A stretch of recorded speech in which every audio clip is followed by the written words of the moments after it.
you've been wanting to visit San Francisco, you better go this week while it's clean and safe, not for you or the tax-paying residents, but for China's dictator. The show starts now.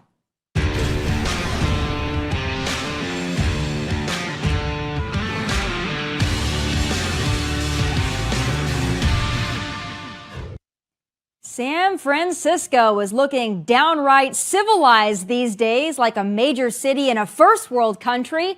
Some of the worst areas in the Golden Gate City, specifically the notorious Tenderloin and South of Market neighborhoods, have been, shall we say, sanitized. The tents, the homeless encampments, the needles, the open-air drug markets, the feces, all cleaned, cleared up, and spotless. These typically filthy and dangerous areas are now unrecognizable in the best way, but likely for 1 week only. And why is that, Gavin? Folks say, oh, they're just cleaning up this place because all those fancy leaders are coming into town. That's true, because it's true. But it's also true for months and months and months prior to APEC, we've been having different conversations. Ah, there it is. The unprecedented and costly efforts to clean up San Francisco, well, in certain areas at least, was not spurred by the desire to make this very expensive and highly taxed city better for the purpose, pleasure, use, or safety of its residents. Oh no, it was done to impress China's communist dictator. The people of San Francisco are pissed off about it, as they well should be. They've been forced to live with the squalor-filled streets for many, many years now and pay a premium for it. They've been lectured time and time again about the complexity of the freelance, unhoused human problem, as if there was no solution. Well, there's a solution, all right. Invite the communists to town. But I mean, how insulting, right? There is a $1.2 billion budget for a 3-year effort to clean up California, and the first $100 million or so was spent and 8,700 people employed to clean up San Francisco in advance of this APEC summit. The money has been there, but the priority wasn't in place until the Chinese power players were set to come into town. California residents, not just in San Francisco, but up and down that godforsaken state, know all too well if they call the authorities about homeless people crapping on the stoops of their businesses or camping out in front of their homes, well, nothing is done. The taxpayers have doled out more than $20 billion over the last 5 years to tackle the homeless problem, and it's gotten no better. Well, until the communists were due in town, of course. But when they leave, then what? Well, back to the tents, the needles, the open-air drug sanctuaries, the tweakers milling about near schools, parks, businesses, and homes. But at least Gavin can put on his greasy little grin in front of Xi Jinping for a week, right? You've heard of Taylor's version. Well, this is Gavin's version, and it'll be over faster than Taylor's fake relationship with Travis Kelce. Bet on that. Joining me now is my fellow former Californian, a refugee from Gavin's dumpster fire, just like me, and a fellow Fox News contributor, Gianno Caldwell. So, Gianno, you and I both left California, a beautiful state, unfortunately, destroyed by Democrat leaders and politicians, unsavable, in my opinion. I wish it were savable. I just don't have a lot of hope. But what do you make of San Francisco this week being cleaned up, being pristine, them spending all that money for the Chinese communists to roll into town? You and I lived in L.A., but I mean, same cities, different city, same story. That's right. You left, I fled. Yeah. They treated me like fled a prisoner too. Yeah. During COVID. And I didn't do the crime, therefore I'm not doing the time. And that's literally what it was. You know, it's so interesting that Gavin Newsom admitted, yeah, we did it for this meeting, specifically for that. And that's the truth. That's good that you're being honest, but why don't you clean up the city on a regular basis? Why don't you move the homeless encampments from downtown LA to somewhere else where people can actually do something productive with themselves? Why give people drug kits so they can shoot up in a safe way? This is insanity on steroids.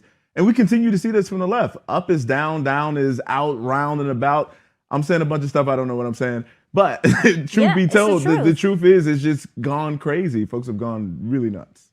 And you and I live there. We know what it's like to live in a high-tax state. And I can't imagine what people in San Francisco that deal with this day in, day out, then they see this being cleaned up for a week and they see the homeless being pushed out. They did the same thing when they had the All-Star game in Seattle. They pushed out the homeless and then they bring them all back in. How confident are you that this is, as Gavin kind of alluded to, this is just the start of the cleaning of San Francisco. They're going to maintain this after the Chinese leave. Well, you got a lot of billionaires in San Francisco have chosen to leave and turn their backs on the city because of what it has become. You got business owners left and right that have chosen to leave. There's over 160,000 homeless people in the state of California, and that was prior to COVID and all the things that have happened since then.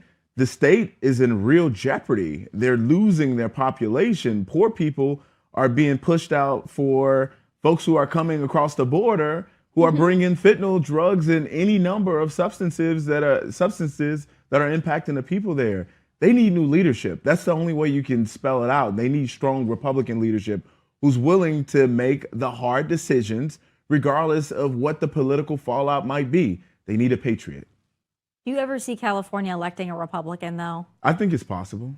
You think it's possible? I think it's possible. And I'm going to tell you, with all the things that have happened lately, you think about places like the city of Chicago. We just saw a person by the name of Brandon Johnson, who's worse than Lori Lightfoot, elected to that office, but he's probably going to be a one-term mayor because of the migrant crisis.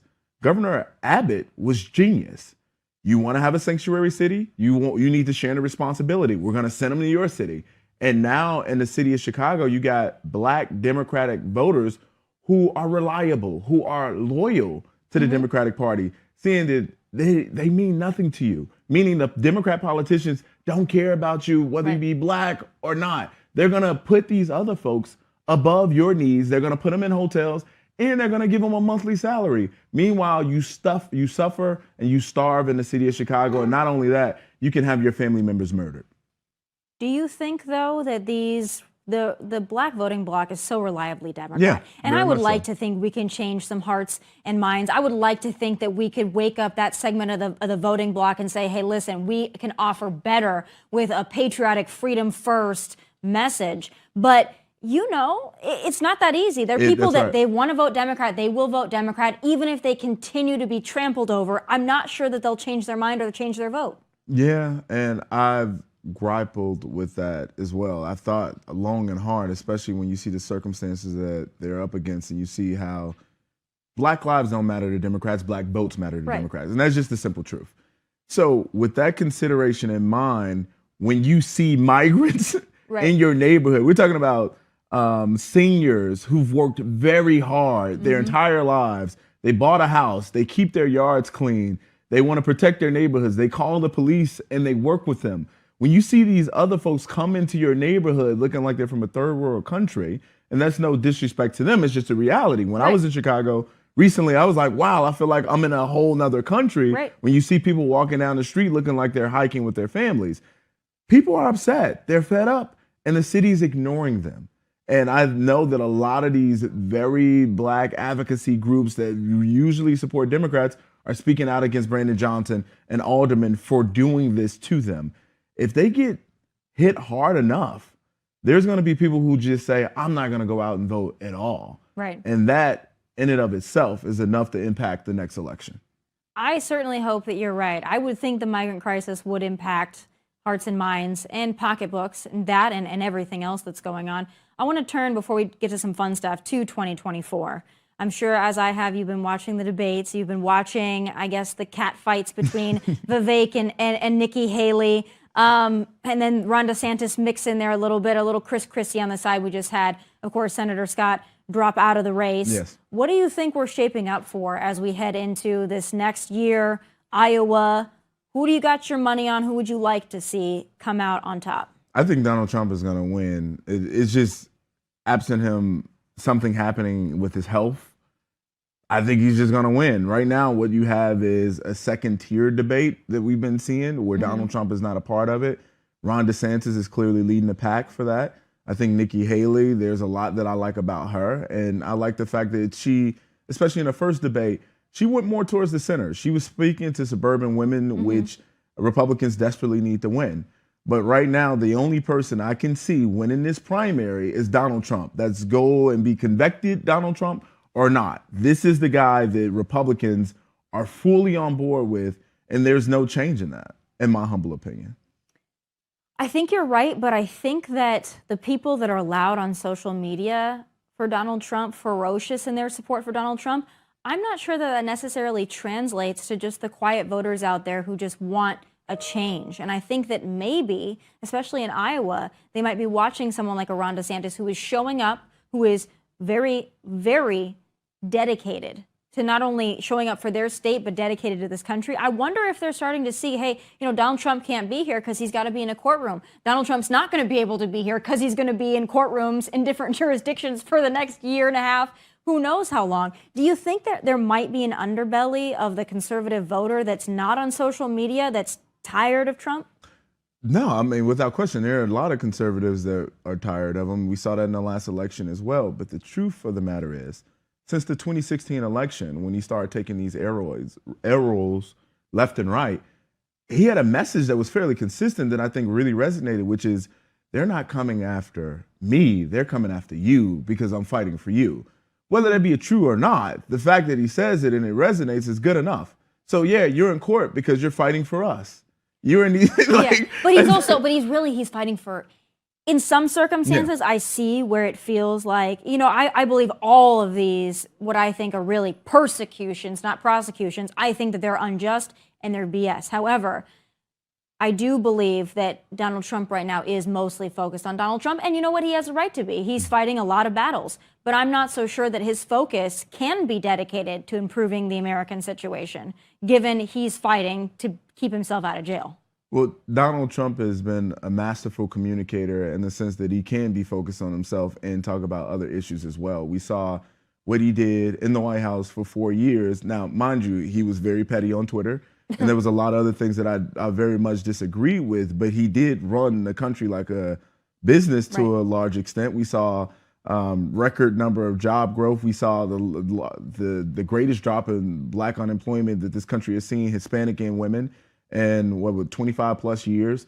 There's a lot of positives that he brought to the table. And right now, Americans are feeling the pressure of inflation. They're seeing what's going on in their neighborhoods in terms of crimes, the migrant crisis, the border.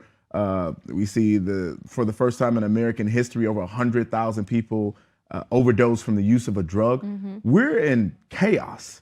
The country is not being governed in a way that presents any level of prosperity. Bidenomics has failed everyone, and people don't believe in that stuff anymore. We're not the same country that we were back in 2016. Things have radically changed due to COVID and a number of other things. We can talk corruption and anything else, but people are hungry for somebody that they've seen fight for them. Right. And Donald Trump at least presents that image.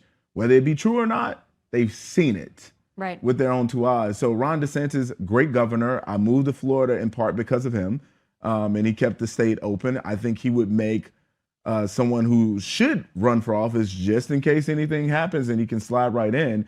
But I don't think it is his moment, at least per what we're seeing with the numbers and the support the Republican base has for Donald Trump. We'll see when Iowa comes. I feel like we're going to be surprised. But you know what? You never know. You never know. I want to turn to some fun things now. You and I have had a lot of kind of off-air, offline conversations about dating and what it's like. Obviously, I'm no longer in the game. You are very much in the game. You were in Miami. You were going out. You're having fun. So I have to turn to a couple of great debates. The first one being the first date debate. We have a clip to tee it up. Let's take a look. Do not take no Cheesecake Factory on no first date. First date is supposed to be an experience, okay? I want to experience. I need ambiance, all right? I need dim lighting. I go to Cheesecake Factory with my homegirls for a little light lunch, all right? I go to Cheesecake Factory with my mama. The Cheesecake Factory is where I take my little sister for her birthday. It's childish and it's cheap, okay? That's where I go when I'm trying to save some money when my family is in town and I gotta take everybody out and I ain't trying to, you know what I'm saying? Hey, let's go to Cheesecake Factory. If she works at Walmart, absolutely. Take her to the Cheesecake Factory. If you plan on taking a bad out on a date, you cannot take her to the Cheesecake Factory.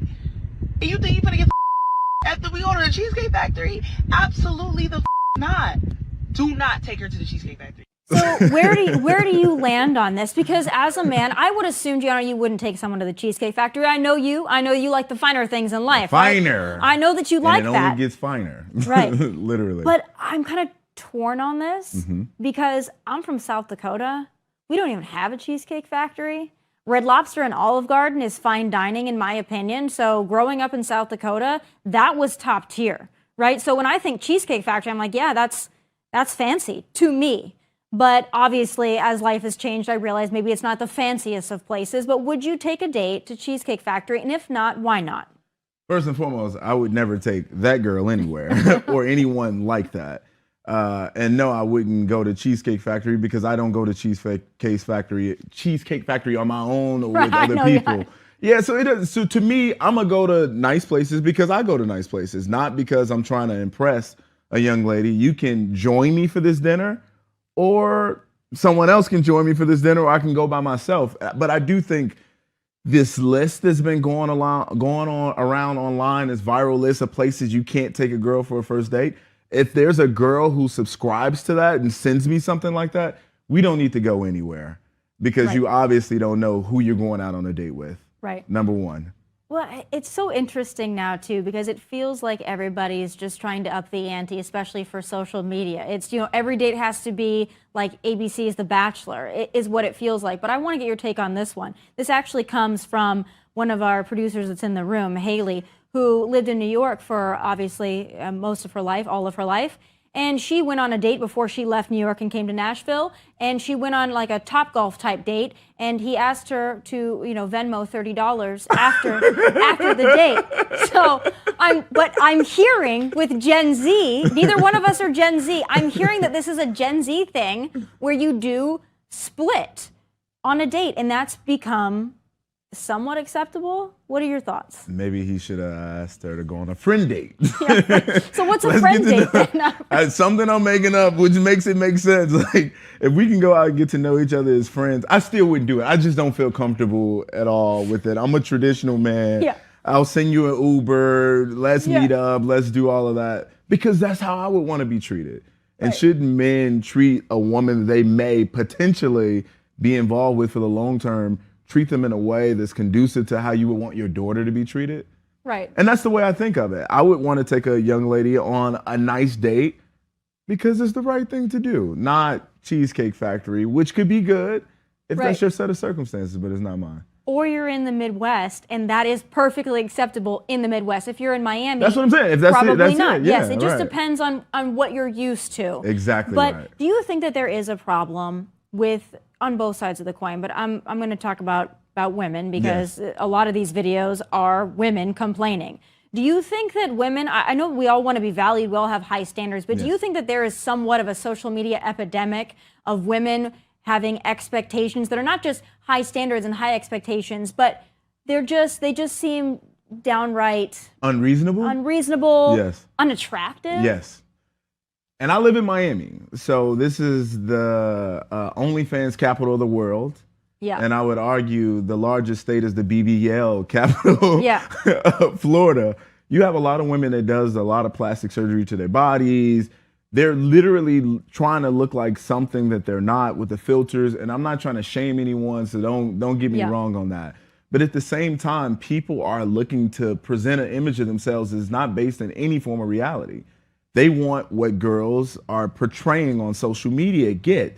They want the guys in the Porsches and the Bentleys that come pick them up and sweep them off their feet and pay all their bills.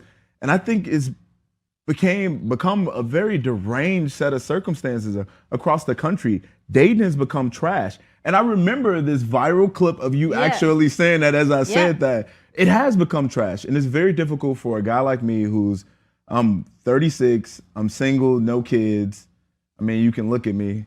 I work out. I do all the right things, but to find a woman who's actually a very good, solid woman who doesn't have all the trauma that you got to battle with from their previous relationships or from home life, which I've had to deal with that myself as well, but that can really reasonably be a good woman that you can marry. Those women, few and far in between. Per my experience, and from what friends that I know have said as well. Few and far between, but Gianno, let's be honest, you like a solid Instagram 10. So you might not be able to find a good wife and a good woman who could be the mother of your children that looks like a solid 10 in Miami, that might be, do you think maybe your expectations are slightly unreasonable? Well, Tommy, I'm going to be honest. I've come down on that. You I come will down now to 8. accept a 9. DM me on Instagram at Gianno Caldwell and let's get together. But I'll tell you, in a very serious way, yes, that's been my preference. But it has. I mean, to be honest, like, who doesn't want a very beautiful woman? I do. Sign me up. Let's go.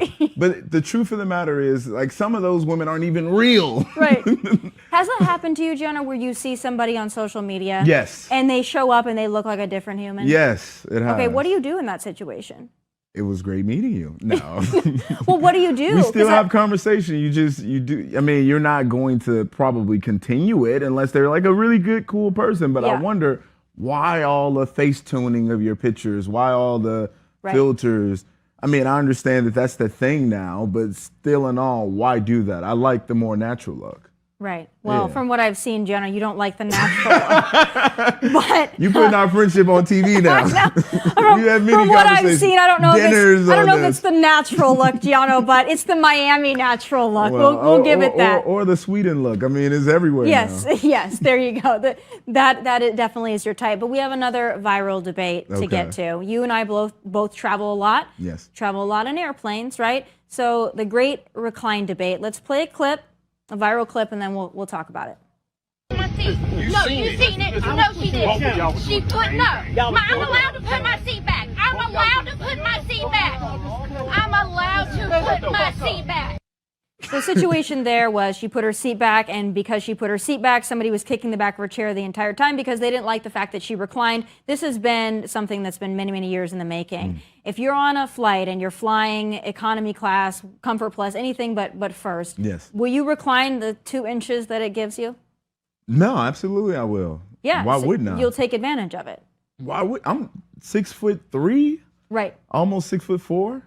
So yeah, I'm gonna take advantage of I need all of it. Yeah. So that space, you think that's totally acceptable? Because there are some people that think that is just an a-hole move to take the 2 inches away from the person behind you. No, that's what the seats are there for. See, and I agree with you on that. I do believe that if that's what the seat is made to do, I'm not breaking any boundaries or barriers. You know, I personally, people think, yeah, you're allowed to do it, but should you do it because it's rude? I personally don't think you should. Rude. I don't think it's rude either. I think what's rude is bringing your children on a flight, you know? allowed, but appropriate. Allowed, but appropriate. Tommy says, keep them on Spirit Airlines. Keep them on Spirit, Frontier. I don't. All the places you don't use. All the airlines. I mean, and I like a deal, so I'm not opposed if I need to fly. No, I will never again. Spirit Airlines. You know, but Spirit will it's fly. It's the Uber pool of airlines. It will fly in any weather condition. So that is what I appreciate about Spirit Airlines. All the other flights grounded. Spirit taking off during a hurricane. I love that about Spirit. But, you know, the things on the people are crazy on airplanes now. People are feral on airplanes now. It used to be we all had to be masked because everyone was scared of COVID. And now people, and they have done this for years, but they take their shoes off. They, RFK walking to the bathroom without his shoes on a flight. People just make airplanes their own. Another thing, this hasn't been a viral debate, but I think it should be. What is your take on people that will bring a full meal on the plane with them? Is that something that you do? No, well, so here's the distinction. I might buy something from the airport and bring that on, but if you're bringing your Tupperware from and home, you know, I love a good collard green and fried chicken too, but I'm not gonna bring it on the airplane with my hot sauce and all that other stuff, and I'm not gonna bring some of these other foods that I see people. But it's usually you don't really see it that much. It usually goes viral because people are doing it. Yeah. But I've never seen it on a flight. But you'll bring food from the airport. You'll bring food that's got an odor onto an airplane. No, and I don't want people to be wondering where the smell is coming from either. Yeah. So I tend to shy away from that kind of thing. But I don't like eating next to people on airplanes because I just don't. I just think it's different.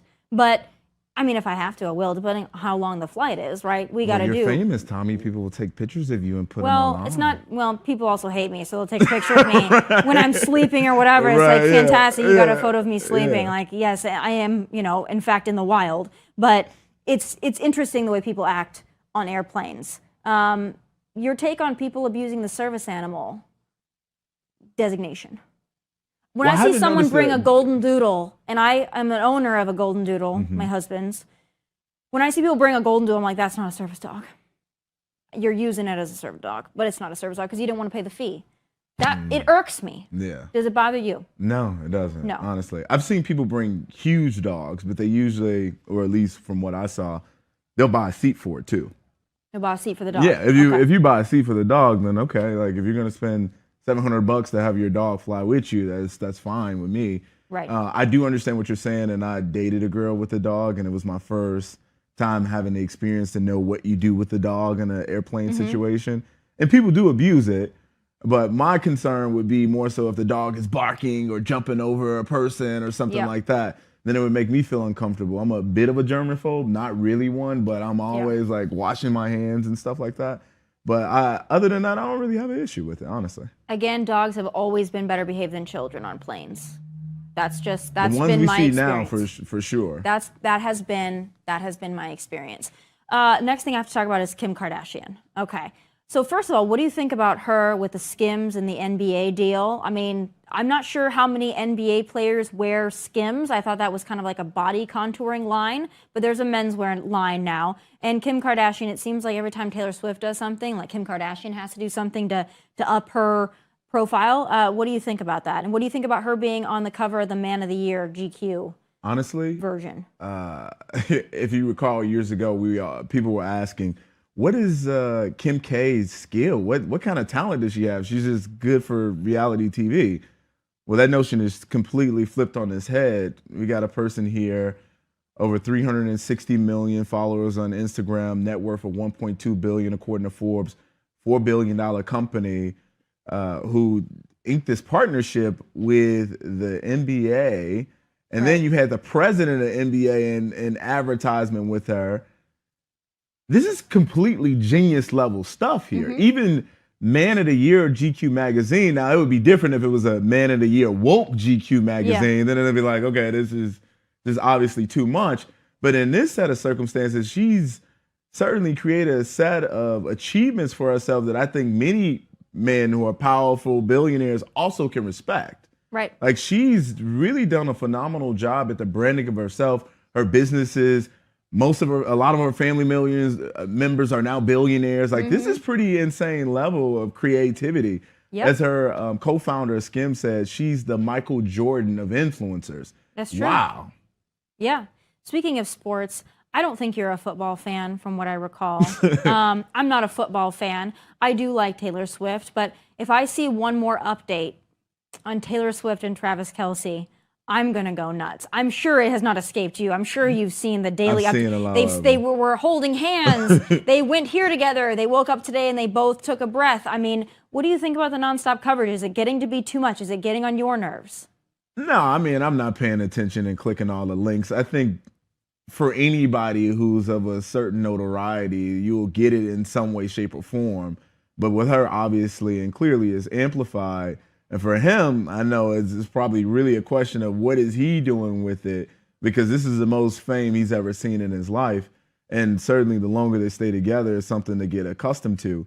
But I think it's good to see her happy. I think she said that she hadn't believed that she would find love again or something like that. She says that every 6 months. Every 6 months, it's like, oh, poor me. I'm a billionaire and I just have such a hard time. And this is the first time I've been in love. And then the next one and then the next one. I don't knock her for it. Live your life, right? But speaking of that and kind of closing out our debate on dating culture and all this, Taylor Swift, obviously, now a billionaire, according to Forbes. Travis Kelce, very successful, does very well. He's got a Pfizer ad that I'm sure is making him a lot of money. He's a football player, makes a lot of money, but he's not in her league. Right. Would you be able to date somebody that even with your success, if they were on that even higher rung, like a Taylor Swift, Travis Kelce, would you be able to do that? Would that be intimidating to you, threatening, off-putting? No, ladies, call me now. And yes. It wouldn't be. And the truth of the matter is, if you find somebody that you have this commonality with, you have this rapport with, someone who's a good communicator, who understands the foundational basis of Christ, being a traditional woman, I'm all ears. I think regardless of a woman's success, I mean, I dated a girl who was worth hundreds of millions of dollars, and she was very much in love with me. But the truth of the matter is, none of that stuff matters when you get to the core of what a person is. It's just, outside noise. And most importantly, just looking at somebody beyond the facade, really connecting with that heart space, I think is incredibly important. And if she's falling in and out of love every 6 months, so be it. The fact of the matter is that she can get up on that horse and love again. I know it wasn't easy for you too when you were dating, right? It's never easy. Right. Well, I'm just glad Taylor Swift is finally getting her happily ever after. I was almost about to start a GoFundMe for her because I felt so bad just for her plight in life. But I like what you said. Got to put God and values first, and then also be a 9+. Right, literally. So reach out to Gianno if you are a 9+, and 8s too. We're gonna be generous today. 8s. Throw a couple 8s in there. I look forward to. Well, I hope that you enjoy Nashville, Tennessee. Thank you. I hope we can hang out. Bachelorette capital of the world. Yes, I saw So that. there might be some lingering 8s and 9s around the city. We'll have to see, and we'll see you tomorrow night at Patriot Awards as well. We'll see you there. Absolutely. I'm so excited. Tear up to the be town. with you. Leave a little bit for the rest of us, though, Gianno, because I know you have a good time. So Nashville will never be the same. It will never be the same. All right, I'll see you tomorrow night, my friend. Absolutely. Thank you for having me. Of course. As if Americans haven't been censored, spied on, and silenced enough, now the unlikely tag team of Governor Kathy Hochul and wannabe President Nikki Haley have plans to take it up a notch. It's time for Final Thoughts.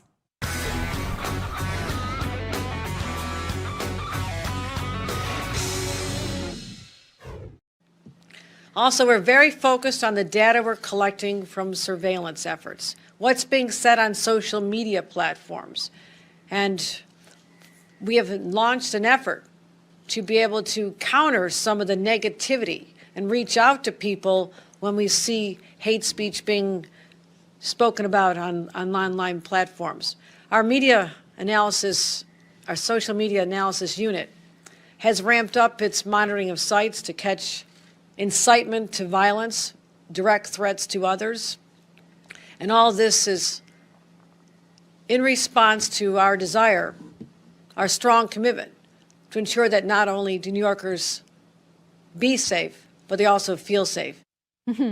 When a Democrat threatens to monitor hate speech, aka speech they personally don't like, it's not surprising, it's actually expected. The left's definition of hate speech, by the way, would include any conversations about COVID that run contrary to the preferred government narrative, and anything said, typed, or broadcasted by a conservative, or even worse, a conservative who is also white. Anti-Semitism, fine. Anti-white hate, fine. The vaccine prevents infection and spread, a lie, but also fine. We know the song and dance, the BS tap dance, if you will, that comes out of the left. But what about when it comes out of a so-called Republican, a Republican candidate for president of the United States, no less? If you needed further proof that Nikki Haley is the absolute worst, well, here you go. When I get into office, the first thing we have to do, social media accounts, social media companies, they have to show America their algorithms. Let us see why they're pushing what they're pushing. The second thing is every person on social media should be verified by their name. That's, first of all, it's a national security threat. When you do that, all of a sudden people have to stand by what they say, and it gets rid of the Russian bots, the Iranian bots, and the Chinese bots. And then you're going to get some civility when people know their name is next to what they say. Accountability. And they know their pastor and their family member is going to see it. Nikki Haley and Kathy Hochul may in fact be the same person. I'm sure they both hide their ammunition in their heels, whatever the hell that even means. But get a load of that, would you? Nikki Haley believes that posting anonymously online or under a pseudonym or alias is a national security threat. So she wants to force social media companies to not only show their algorithms, but she wants some entity, likely a government one, to verify everyone who uses a social media profile. Damn, what's next? A microchip? Vivek called her Dick Cheney in heels, but that comparison was far too kind. Far too kind. And just in case you thought perhaps she misspoke or her intent wasn't clear, well, here she is doubling down. They need to verify every single person on their outlet and I want it by name. I want everybody's name, says dictator and Miss U.S. Military Industrial Complex Haley. I'd rather have Jeb Bush than Nikki Haley. There is no region she wouldn't bomb. There is no special interest she wouldn't front. There is no American she wouldn't surveil. That woman is dangerous and also annoying as hell. Sure, Democrats are shady, slimy, and sneaky, but the enemy you know is far better than a snake in the grass, and Nikki Haley she's hissing. Those are my final thoughts. Be sure to stay tuned tomorrow night at 7 p.m. Eastern when Clay Travis and I will be on with Tunnel to Tower CEO Frank Siller. We look forward to it tomorrow night ahead of the Fox Nation Patriot Awards. But until then, from Nashville, God bless and take care.